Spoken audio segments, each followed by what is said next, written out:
Our news crews are still working around the clock to clean up after a tanker exploded in West Nashville yesterday. Take a look. Sky 5 HD actually flew over Centennial Boulevard this morning where the accident happened. Here you can see that the road is basically disintegrated from where that tanker flipped. This section of the road from 57th to 61st has been closed and will be for the next few days. Officers are out rerouting traffic, and this is the biggest spot of the cleanup. Crews are basically using backhoes and other pieces of equipment to scrape away the fuel from this ditch. The smell of fuel is actually still floating around in the air nearly 24 hours later, and here's why.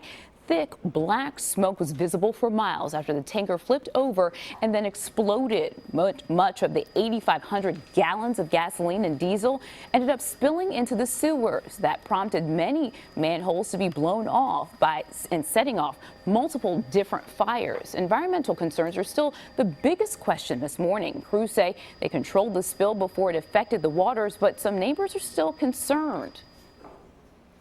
Now, the police chief of Ferguson, Missouri, is scheduled to meet today with relatives of Michael Brown, the unarmed teenager shot and killed by police.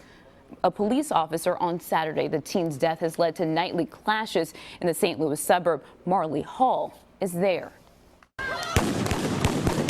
Police fired tear gas and smoke bombs at protesters in Ferguson, Missouri, after the crowd threw fire bombs. We just said hands up, don't shoot. It's the fourth night of unrest in the St. Louis suburb following the fatal police shooting of 18-year-old Michael Brown.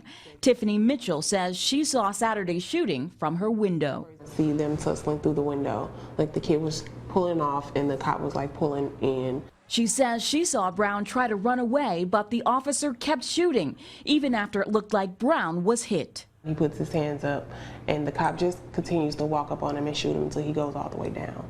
The police department is drawing criticism for not releasing the officer's name and for how it's handling the protests. Return to your vehicles. Even daytime demonstrations have seen a heavily armed police presence. Let's go. I'm working on it. And Wednesday, a pair of journalists covering the story found themselves in police custody as officers cleared out a McDonald's. Evidently, I wasn't moving quickly enough, and both of us were arrested.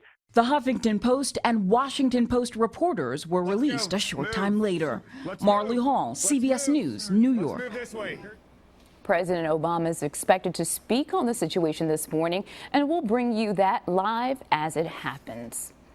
Now back here at home, residents who are against a mixed-use building planned for Green Hills say they're not giving up without a fight. The final plan for a 17-story structure with apartments, shops, and restaurants was approved last month, and construction is underway at the intersection of Hillsborough Pike and Richard Jones Road.